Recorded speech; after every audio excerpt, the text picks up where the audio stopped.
Ahead on Newsbeat, a balancing act, taking care of pets and going to school at the same time. And the rec has fun, non-traditional ways to shed pounds and stay in shape. Plus, a major Baton Rouge roadway is getting revamped. How does that affect you? Newsbeat starts now. From the Tiger TV studio in Hodges Hall, you're watching Newsbeat with Olivia Vidal and Stephen Calamusa.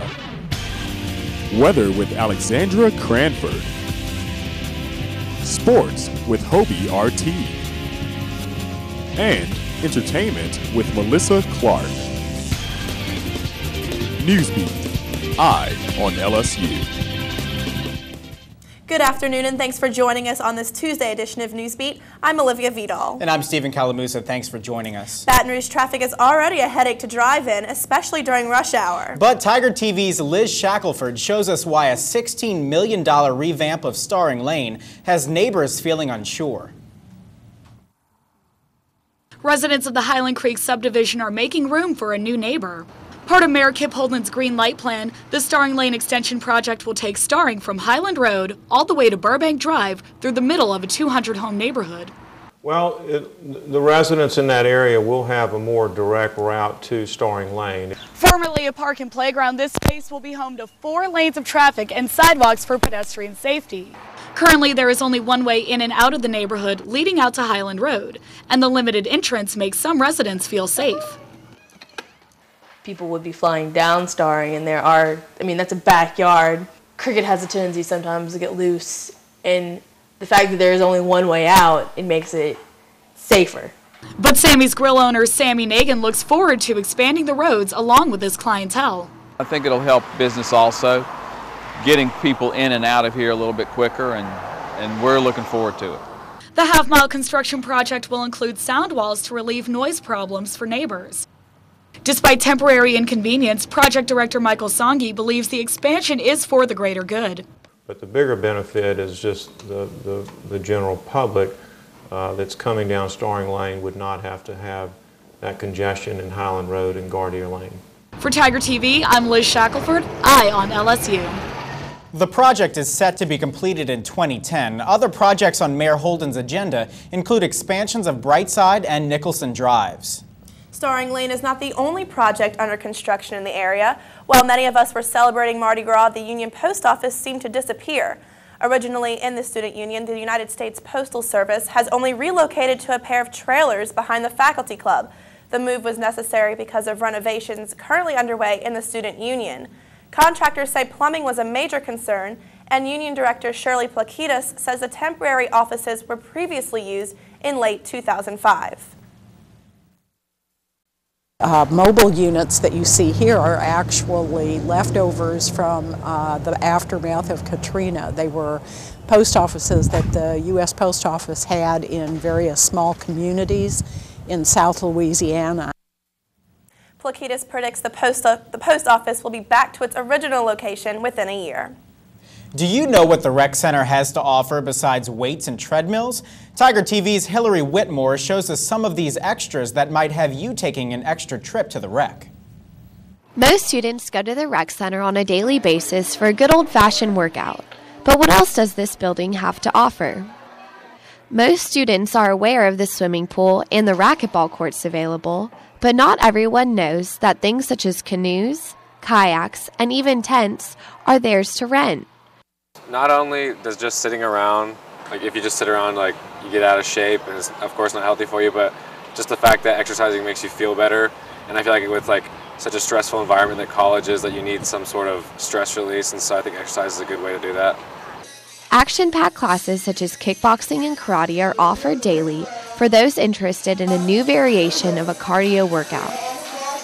People really don't know a whole lot about what the rec offers. A lot of people, when they think of the rec, they're like, oh, swimming pool, weight room, track, and that's really all they really think of. But really, there's a lot more things that are involved with this building here. For the more adventurous types, rock climbing provides a fun and challenging method of endurance and exercise. As the weather warms up in Baton Rouge, it's the perfect opportunity for LSU students to take advantage of the many unique activities offered at the rec center. From karate to canoeing to kickboxing, all you need is your Tiger card and a beautiful day to enjoy your rec center. The Rec Center is open 7 days a week. To rent a canoe or take cardio classes, go to the Rec's website at www.lsu.edu/urec. The Obamas are getting a dog, and some students are following the same trend. But before welcoming a new puppy into your home, students need to find the pet that fits their needs. Ginger Gutner of the vet school tells students to research different breeds before buying a dog. That way, students will know about healthcare concerns, activity levels, and personality traits of dog breeds. Students can then match their personality to the dog's. But students should be aware of the added responsibilities and costs of pet ownership. The most expensive thing is veterinary, care, but shots and heartworm preventative and flea preventative, and it all adds up. Students who find their perfect pet need to make sure they also have the perfect home. An outdoor area with a fence is ideal to keep your pet safe and happy.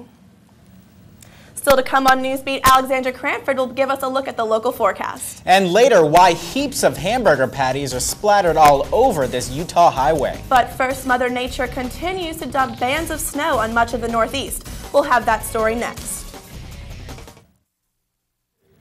Welcome back to Newsbeat. A record level of snow has covered states from Alabama to New York, and snow has been falling since the weekend. And there's no relief yet. Travelers across the Northeast are finding themselves stuck on the roads and in the sky. Spinouts and accidents on the Stevenson Expressway and others this morning made for a challenging commute for some, as 184 snow fighters plus 24 smaller plows were in action on Chicago's expressways and side streets. We hope that we'll get the trick done by putting down salt wherever it's necessary and looking for any bad conditions. Sunday's lake effect snow blanketed the entire city at various times. Even when the weather cleared in Chicago, the effects of today's East Coast storm reached to O'Hare International Airport. I'm a dentist from north of Atlanta, and I had to cancel patients today. Marshall Mann is trying to get back to Atlanta. 75 flights were canceled there and other destinations like New York, Washington, D.C., and Boston. I got here about an hour ago and just waiting, keeping my fingers crossed to try to get there. I start a new job. He's been rerouted once already, hoping to get to Boston today. And this woman may miss work if she can't get to Charlotte, North Carolina. I'm going to have to find some place to sit down and eat and wait until I think my plane leaves at 1:15. I have to be in Moscow. I had to call Moscow while I'm standing here to rearrange my next flight to Siberia. So it's been a day. The storm dumped 11 inches of snow in parts of the Carolinas. Forecasters say the entire Northeast is expected to receive 5 to 15 inches today. A little bit of relief for parts of Pennsylvania. The winter storm is expected to move out of the southeastern part of the state. The National Weather Service reports just over 5 inches of snow at Philadelphia International Airport as of early this morning.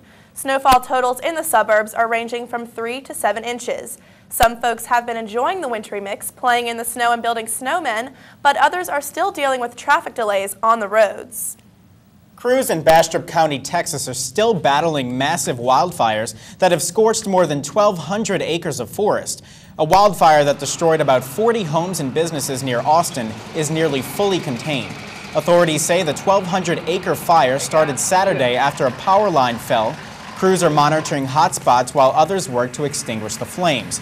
No one has been injured. We're joined now by Alexandra Cranford with weather. It looks like we're going to have some warm temperatures coming up. That's right. We'll warm up throughout most of the week, and the weekend is looking pretty nice also. I'll have the details coming up next here on Newsbeat.